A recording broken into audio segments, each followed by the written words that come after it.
Jadilah orang yang sangat apa ya istilahnya kayak anak kecil ya, merengek-rengek. Silakan, tidak apa-apa. Di sepertiga malam kita munajat, tinggal gadget yang bisa kita operasikan dengan sangat mudah lalu menyelesaikan begitu banyak hal begitu ya. Ini jangan kemudian menjadi Tuhan baru, kira-kira begitu.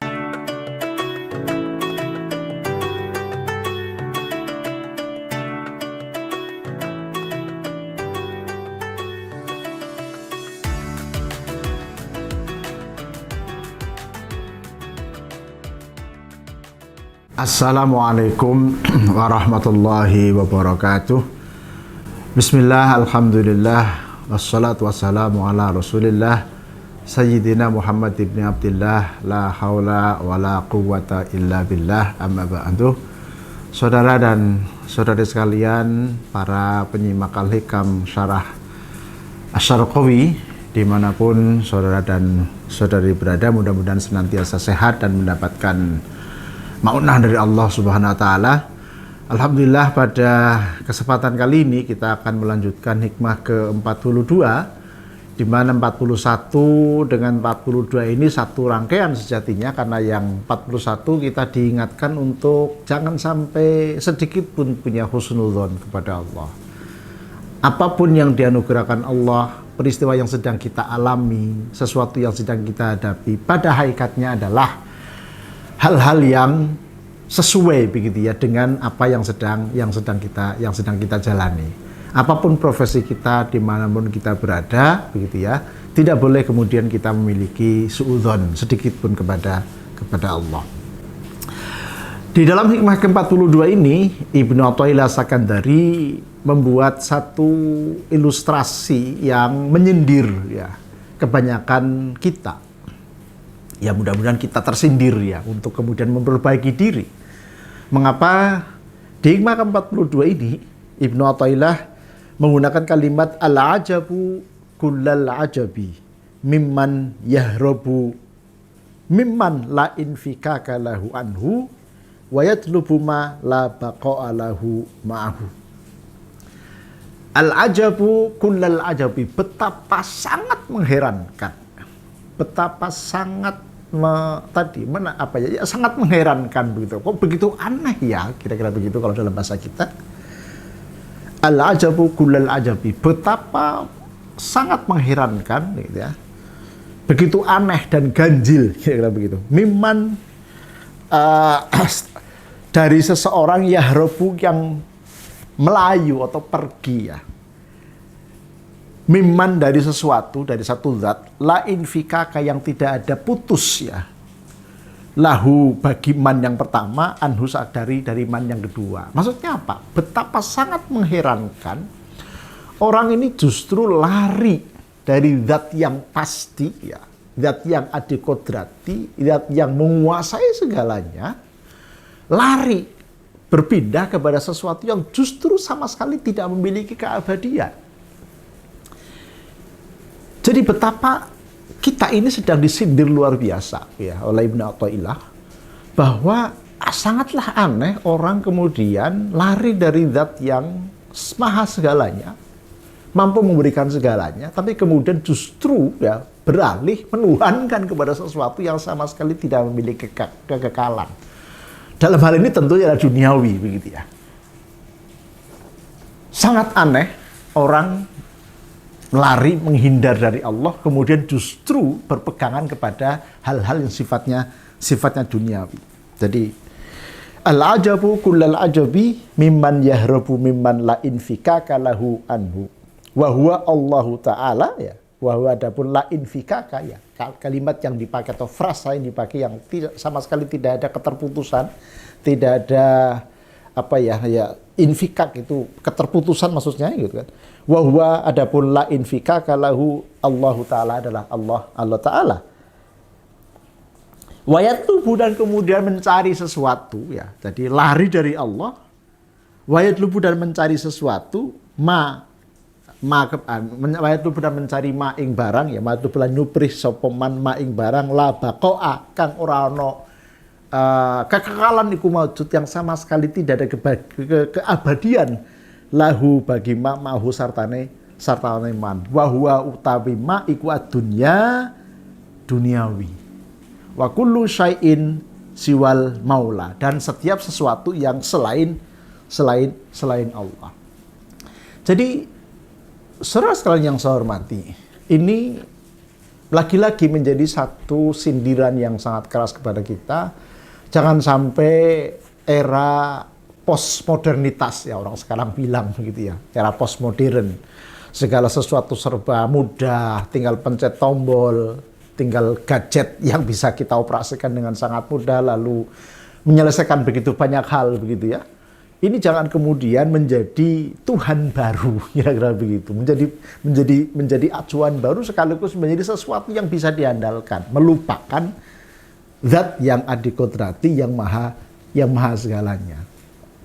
Oleh karena itu, hikmah ke-42 ini memang sangat erat dikaitkan dengan hikmah ke-41 kemarin, demikian juga yang ke-42. Hikmah ke-42 ini sangat erat dikaitkan dengan hikmah 41 kemarin, di mana kita diminta senantiasa husnudzon kepada Allah. Sekaligus di hikmah ke-40 yang sudah betul-betul kita diwanti-wanti, jangan sampai ketika kita punya keluh kesah, punya masalah, punya problem, punya kesulitan, justru kita kemudian meminta pertolongan kepada selain Allah. Karena nggak akan menyelesaikan masalah, menimbulkan masalah baru gitu ya. Jadi silakan kita sebagai manusia dengan segala persoalan kehidupannya begitu ya, mau baper kayak mau keluh kesah kayak ya, mau kemudian nggak nyaman, ya itu manusiawi, tapi adukanlah kepada Allah untuk mendapatkan solusi. Jadilah orang yang sangat manja di hadapan Allah. Jadilah orang yang sangat istilahnya kayak anak kecil ya, merengek-rengek. Silakan, tidak apa-apa. Di sepertiga malam kita munajat, kita bangun malam.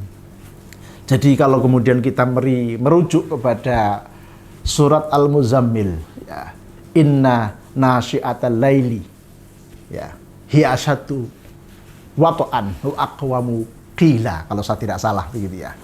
Jadi orang yang menghidupkan malam, inna nasyi'atal laili, itu artinya adalah orang yang pada saat malam, sepertiga malam tentu di sini yang lebih afdal ya dalam tafsir para ulama, hiya asyaddu wato'a gitu ya. Hiya asyaddu wato'a. Jadi sangat menjadi fondamen yang sangat kokoh ya. Jadi kalau orang biasa menghidupkan malam tadi itu, bermunajat kepada Allah, menangis terseduh-seduh di hadapan Allah, merengek di hadapan Allah pada saat sepertiga malam, fa insya Allah orang itu akan menjadi sangat tough ya, menjadi sangat kokoh, menjadi orang yang sangat kuat di dalam pendirian, karena hanya Allah sebagai tempat bersandar, hanya Allah sebagai tempat mengadu.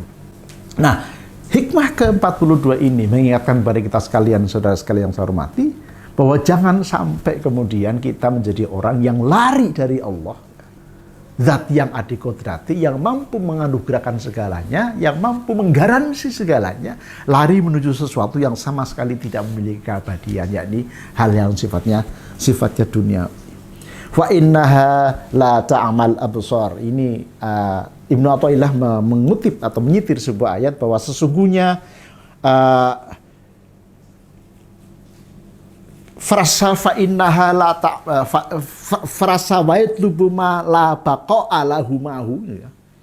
Iku la ta'ma ora istilahnya ndak samar atau tidak bisa melihat atau buta lapsor piro-piro peninggalati. Ai inna dzalika nasy'un min ama qalbihi. Sejatinya orang yang lari dari Allah untuk menuju yang sama sekali tidak memiliki keabadian tadi, itu sebabnya adalah orang-orang yang hatinya ini buta, gitu ya. Wa wujudu jahlihi birobi, sekaligus juga wujud atau bukti akan ketidaktahuan terhadap Tuhannya. Mengapa? Li'annahu istabdala alladhi huwa adna billadhi huwa khair. Karena begitu ya, mengganti ya. Pada prinsipnya sebetulnya Allah itu memberikan sesuatu yang lebih baik, gitu ya. Jadi dunia itu yang sekarang sedang kita alami, saudara sekalian yang saya hormati, tentu adalah sesuatu yang fana, ya kita sama-sama tahu, kemudian juga menggoda, ya, juga mengasyikkan, begitu ya, dan juga kadang-kadang membuat kita lupa. Padahal, begitu ya, di balik duniawi itu ada zat yang adikodrati yang menciptakan segalanya, yang menjadi tujuan kita untuk bisa wusul kepadanya. Nah, oleh karena itu, dengan hikmah ke-42 ini, saudara sekalian yang saya hormati, mari ya kita sama-sama melakukan introspeksi, melakukan evaluasi diri. Caranya tentu sangat beragam, sesuai dengan passion kita masing-masing. Saya ingat ketika Ibnu Athaillah di dalam hikmah ke-12, masih di awal begitu ya, itu mengatakan bahwa kita disarankan untuk uzlah. Ya. Uzlah itu saya definisikan ya dengan tentu saya membaca literatur-literatur sufistik yang lain. Pengertian uzlah itu tentu bukan menyendiri, mengisolasi diri dari keramaian, dari komunitas, sama sekali bukan. Tapi uzlah di situ pengertiannya adalah quality time. Sudahkah kita melakukan quality time dalam satu hari 24 jam misalnya? Dalam 24 jam sudahkah kita memiliki 10 mungkin barangkali sampai dengan 15 menit untuk melakukan muhasabah? Memikirkan kembali apa yang sudah kita lakukan sehingga kita bisa mengidentifikasi, bisa memilih sekaligus menginventarisir mana-mana kebaikan yang sudah kita lakukan dan kita akan pertahankan di hari-hari yang akan datang. Sekaligus mana-mana kecerobohan, ya, kekhilafan atau kekurangan-kekurangan yang sudah kita lakukan yang harusnya kemudian kita benahi juga di masa-masa yang akan datang. Jadi uzilah di situ ya, kita merefresh kepada hikmah ke-12 sama sekali bukan dimaksudkan untuk melakukan isolasi diri, membatasi diri, kemudian mengurung diri begitu ya dari komunitas yang ada di sekeliling kita, tapi lebih merupakan bagaimana kita melakukan self evaluation atau mengevaluasi diri sekaligus juga melakukan muhasabah agar kualitas kehidupan kita makin hari makin baik. Sebagai seorang salik, mudah-mudahan dengan kita makin banyak menekuni dan mendalami nasihat-nasihat dari Ibnu Athaillah, lalu kita rangkai juga dengan hikmah-hikmah yang sudah kita bahas sebelumnya, mudah-mudahan jalan untuk menuju taqarrub kepada Allah makin terbuka lebar dan kita bisa menjalankannya dengan optimal dan mudah-mudahan mendapatkan anugerah dekat kepada Allah Subhanahu wa taala. Allahumma amin. Demikian, kurang lebihnya mohon maaf. Wallahul muwaffiq ila aqwamit thoriq. Assalamualaikum warahmatullahi wabarakatuh.